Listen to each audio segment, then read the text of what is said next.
वैष्णवी रवींद्र पंडू पंचायत समिती गणाचे राधाताई पठाडे यांच्या सभेमुळे नक्कीच जनता त्यांच्या पाठीमध्ये भरभरून आशीर्वाद देतील आणि येणाऱ्या 7 तारखेला त्याला नक्कीच विजय करतील असं सर्व समक्ष आम्ही सांगतो की नक्कीच या ताईच्या सभेमुळे नक्कीच जनताला याचा प्रभाव पडेल आणि नक्कीच सगळ्या लाडक्या बहिणी गावागावच्या असेल सर्व चौका ग्रामाचा असेल नक्कीच त्यांना आशीर्वाद देतील अशी मी अपेक्षा करतो. एकंदरीत लाडक्या बहिणीचा फायदा होतो असं हो नक्कीच एकंदरीत लाडक्या बहिणीचा नक्कीच फायदा होतो. महिला आणि शेतकरी तरुण वर्गासाठी तुम्ही काय महिला आणि शेतकरी वर्गासाठी तसं शासनाने त्यांच्या महिला आर्थिक सबलीकरण म्हणून भरपूर प्रकार सुविधा काढलेल्या आहेत.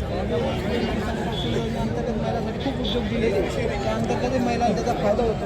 शासन सरकार भरपूर महिलांसाठी उद्योग निर्माण करते या ठिकाणी त्याचा नक्कीच त्या फायदा होईल आणि प्रत्येक योजनेचा मला फायदा घेतच आहे. तुम्ही इतक्या दिवसांना काँग्रेसमध्ये होते, आज भाजपमध्ये प्रवेश करण्याचं कारण काय? भारतीय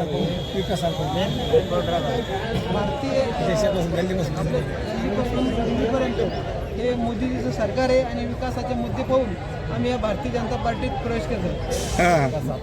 सबका साथ सबका विकास. भाजप 2014 पासून सत्तेत आहे, पण आजच प्रवेश करण्याचं कारण काय? भाजप 2007 सत्तेत आहे, पण आज काय ज्यावेळेस आपल्याला विकासाचे मुद्दे पडले आणि 2014 पासून आतापर्यंत विकास झाला ते विकास पाहिल्यामुळे आज आपण प्रवेश करतो. मुकाबला नाव मला माहीत कसं आहे की पब्लिक जे आहे ते जे महिला होत्या पुरुष होते तर त्यांनी भाजप हा पक्ष काय हे केला तर त्यांना देवाभाऊतून पैसे मिळत आहे आणि देवाभाऊने सगळेच त्यांना हे दिलेलं आहे आणि आता जे शासनाचे जे पैसे मिळत आहे ते भाजप सरकारकडूनच मिळत आहे. त्यामुळं सगळ्यांनी निर्णय घेतला आहे की आपण कमळ ह्या व आपण यालाच फुलवणार आहे. ताईने एकंदरीत आता सभा घेतलेली आहे, तुम्हाला वाटतं का या सभेचा फायदा होईल भारतीय जनता पार्टी? खूप खूप फायदा होणार 100% फायदा होणार आहे. भाजपला 100% फायदा होणार आहे. आज पंकजाताई खास करून आल्या तर महिलांना सशक्तीकरण किंवा महिलांना बळ भेटलं. आज ताई रणरागिने आल्यामुळे कसं वाटतं ताईची उपस्थितीबद्दल? ताईची उपस्थितीबद्दल खूपच छान वाटतं आणि आणखी ताई आल्यामुळं महिलांना एकदम म्हणजे इतकं बळ आलेलं आहे की 100% बळ आलेलं आहे महिलांना. तसं जे पशुवैद्यकीय दवाखाना वगैरे त्यांनी सांगितलं तर मंजूर करून देणार आहात त्याकरता आपण काय पाठपुरावा? आणि आम्ही त्याकरता पाठपुरावा सुरू केलेलाच आहे आणि आता अजून पुढे सुरू करणार आहोत.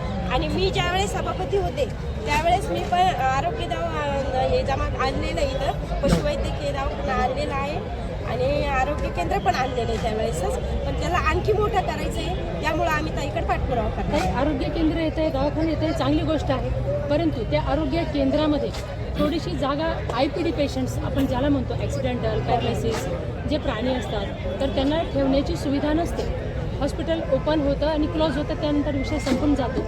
नंतर जी प्राण्यांची दुरावस्था होते ती होऊ नये त्याकरता त्याच्यामधून काही जागा IPD करता ठेवण्यात यावी याकरता काय तरतूद आहे? ती जागा आपण ठेवणार आहात का राखीव? हो, त्यासाठी जागा राखून ठेवणार आहात आणि आम्ही त्यासाठी प्रयत्न पण करू लागलो. ठीक आहे, प्रयत्न करा.